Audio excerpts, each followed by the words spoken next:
A Florida man is behind bars accused of murdering his girlfriend, putting her body in a suitcase, and then he's shot as he's captured. I walk through the timeline of this gruesome murder. Welcome to Crime Fix. I'm Angenette Levy. This story is so incredibly sad. What started as a wellness check on 41-year-old Jorge Quintero in Orange County, Florida, quickly turned into a murder investigation spanning 3 states, and it happened very, very quickly. Quintero and his girlfriend, 29-year-old Carmen Elsa Escalante Carrera, seemed like a happy couple. She went by the name Carmen Escalante, and they were about to start a new chapter in their lives, but things took an incredibly tragic and horrific turn. Quintero now faces a first-degree murder charge and a fraud charge, and I'll have more on that in a bit. This case has so many twists and turns, so let's break it down. On October 29th, around 6 a.m., detectives said Quintero started sending suicidal text messages to some of his friends and family. One of his friends became concerned and went to his house. When the friend arrived at the house, he didn't find Quintero. Instead, he found knives on the edge of a bathtub and blood everywhere. In an affidavit, a detective wrote, "There was a large amount of blood inside of the bathtub, bloody clothes, and a large kitchen knife in the bathroom. There was also information for a nearby apartment complex, the Madison at Waterford Lakes, and multiple handwritten notes which were consistent with suicide notes." Deputies also found security camera footage showing what appears to be a male figure walking out the back door, getting into a white truck, and driving off around 7:30 that morning. After chatting with some of Jorge Quintero's friends and family, investigators confirmed that Quintero planned to move into an apartment with his new girlfriend, Carmen Escalante. Authorities went to that apartment complex, which is an upscale complex in Orange County, Florida, to look for Quintero to see if he needed help. Instead, they found an incredibly bloody scene. Detectives described bloody spots all over the wall, bloody towels, and this time, personal items of Carmen Escalante's like her wallet and keys. A missing persons detective responds to this complex to look for possible clues on the whereabouts of Jorge Quintero. According to the affidavit, he observed the large amount of blood in the bathtub, the kitchen knife, a shirt soaked in blood, shorts soaked in blood, the notes, and Jorge's cell phone on the bathtub. He observed that Jorge's phone was still on, and he received several text messages and phone calls. The forensic unit determined that some of the blood located in the home contained blood from a male, while the blood in the apartment belonged to a female. At this point in the investigation, no one was able to make contact with either Jorge Quintero or Carmen Escalante. Detectives later find the last time that Carmen Escalante is seen alive with Jorge Quintero is Sunday, October 27th at a Wawa, and they are being affectionate with one another. And then the next morning, they were getting into his white rental truck. Phone records reveal the last known location for Carmen Escalante's phone was in Seminole County, Georgia, on October 29th around 1:30 p.m. Carmen's bank statements lead police to a Chevron gas station to investigate why she made 2 separate purchases around 10:48 p.m., and it becomes clear what happened. The affidavit says about the surveillance footage. It clearly shows Jorge making the mobile purchases with Carmen's cell phone.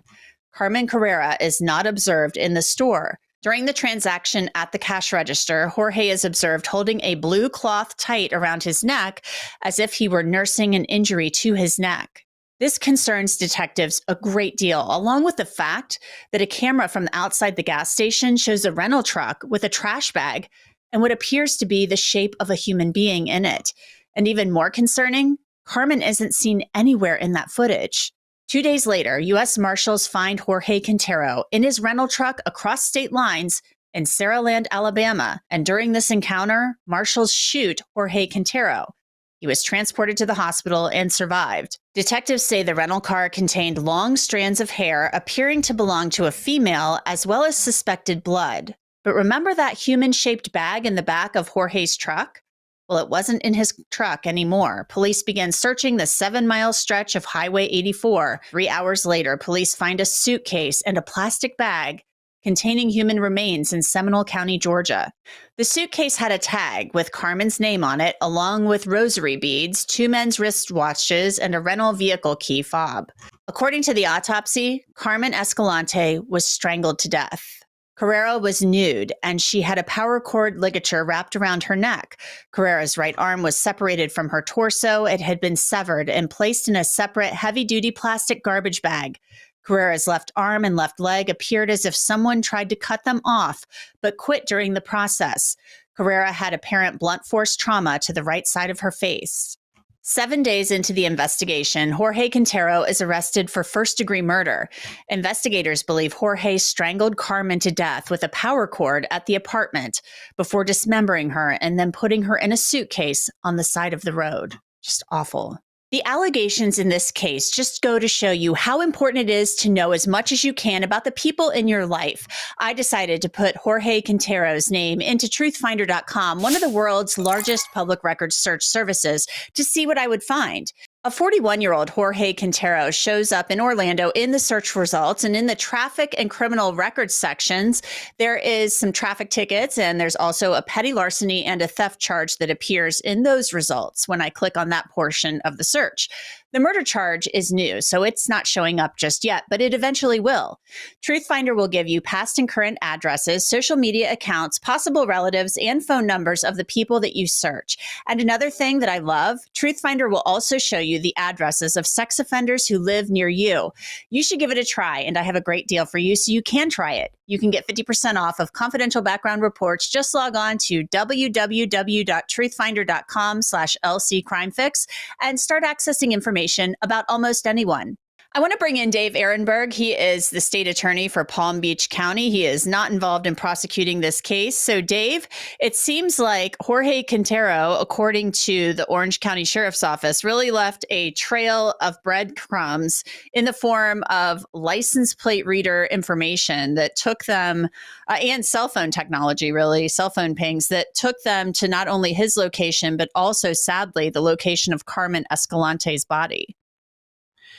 Yeah, Angenette, and the body was just brutalized. I mean, and she died by asphyxiation, and that's the kind of death you see in a crime of passion. So everything points to this guy as the guy who did it. Not to mention, when they went inside the apartment, they found a large kitchen knife, they found a bloody bathtub, they found bloody clothes, they found notes written that were consistent with suicide notes from the defendant. And so there's so much evidence here. I would think the only way this guy could save himself would be a plea deal, because he's eligible for the death penalty. It'll be interesting to see if they do indeed pursue the death penalty. I mean, the allegations in this case are horrific. A bloody, bloody scene, not only at his home, but also in the apartment that they were going to move into together. And what's really striking to me about this, and so incredibly sad, Dave, is the fact that they were seen at a Wawa on surveillance footage, on October 27th in the evening. The next morning, October 28th, they're seen getting into the rental truck together, leaving the house. Nothing seems amiss. And then on the 29th, this horrific scene unfolds. So something happened in between those hours. We don't know. We don't know if maybe she was calling off this relationship, calling off the move. We know her belongings were in the apartment. But it just seems to me like, as you said, I mean, this is a domestic type thing too. Strangulation often is a domestic violence type of homicide. Yes, and the most dangerous part of a relationship is when one person is trying to leave. Now, this was a relatively new relationship, according to reports, but they had just moved in together. And then something obviously must have happened. And yes, you're correct. And in addition to everything I said, you called it. They've got bloody towels. They've got blood spots on the walls. And so there's so much evidence there, blood evidence. I'm sure there's lots of DNA. There's video surveillance. They show him going to that car, that truck that was rented in his name, where he was caught like 30 minutes after or 30 minutes before they arrived. They saw him leave in that truck. And when they found him in a shootout, and by the way, you want to talk about consciousness of guilt? They pull you over and then you start shooting at the police. That's really bad too, and that'll come in evidence. They did not find the body with the defendant at the time they pulled him over, but they found it in that suitcase on the side of the road. And I mean, it's so horrific to think that that's how someone's life ends up. So any jury that gets this case is going to hate this guy. And I suspect he may want to take a plea deal to accept life in prison rather than the death penalty. Well, and he's also charged with fraud, Dave. I mean, he is seen, they said, at a gas station using her cell phone to pay for things after, you know, her body is dismembered and disposed of. This is all according to the affidavit. So he's facing a fraud charge as well. So that's another piece of evidence against him. He's got her cell phone after her body disappears and after, you know, phones are pinging going up the interstate. I mean, they basically tracked him down. So the fraud charge kind of helps them in their homicide case as well, with using her phone to pay for things and her credit card. Talk to me about how much license plate reader technology and cell phone technology. You've been a prosecutor for a long time. You've seen how these things have revolutionized how you can solve a murder case and how you can figure things out. I mean, it's really changed the game. You have people, Angenette, who don't watch this channel, don't watch true crime, and they have no idea about the advances that we've made in law enforcement in tracking individuals down who are suspects. I mean, this has happened so quickly that these individuals think they can get away with it just by hightailing it out. Meanwhile, they don't know they have a tracker on their body pretty much at all times, meaning a cell phone. There are license plate readers out there. There are cameras everywhere, Ring doorbell cameras. There's, of course, DNA technology. People are aware of that, but they don't know that it is so much harder to get away with it these days. Ask Brian Koberger. He was a student of this stuff. He was fascinated by this stuff, but still thought we're living in the 70s with Ted Bundy. And, you know, he didn't realize that cell phone technology existed, apparently. But this is the kind of stuff that we use every day in law enforcement. We don't talk about it much because you don't want the criminals out there to try to get one step ahead. And meanwhile, they continue to talk on their cell phones. They continue to make ATM withdrawals, which are all recorded, and there's cameras there too. And yes, there are license plate readers on the road. So nowadays, we're in a much better position to catch these individuals. Yeah, the license plate reader technology is just fascinating to me because it can just ping, ping, ping, and you can pick that up very quickly. The police can, along with the cell phone pings. I mean, it's a really horrific crime, and it's very sad to me. I mean, we don't know a lot about Carmen Escalante. I mean, she doesn't really appear to have a social media presence anywhere. The little bit we do know about her on the Gun Violence Memorial website, it says she was a teacher, but we're really not finding many records about her. It's very sad that we're not learning more about her. I mean, it seems like people who knew her, if they did know her at all in the area, are being really tight-lipped about this and about who she was. Yes, but at the trial, prosecutors will make sure they talk about her to give her what's called the spark of life. So she's not just some anonymous victim. That's what the defense likes to do. There's only one person in that courtroom, and it's the defendant. The victim is dead, and so that person is not there. And sometimes you can get caught up in the anonymity in it. But this woman obviously had a family, friends who cared deeply about her, and we're going to find that out. Just because she wasn't on social media didn't mean that she didn't make a difference in this world. Her life clearly mattered, and we're going to learn about that soon enough. Yeah, most certainly. I hope so. I mean, we don't even have a photograph of her to honor her, and which is incredibly sad too. You know, Jorge Quintero, he has the constitutional rights that we all enjoy. He's innocent until proven guilty, but it does appear that the sheriff's office has a lot of evidence, a lot of damning evidence against him, showing that he's the person who committed this crime. I mean, it's surveillance video, it's blood evidence, it's suicide notes that he sent to people and that were left around the house. I mean, all of this stuff, plus the incident with the police in Saraland, Alabama, where the U.S. Marshals end up shooting him because they're tracking him down. I mean, it's just...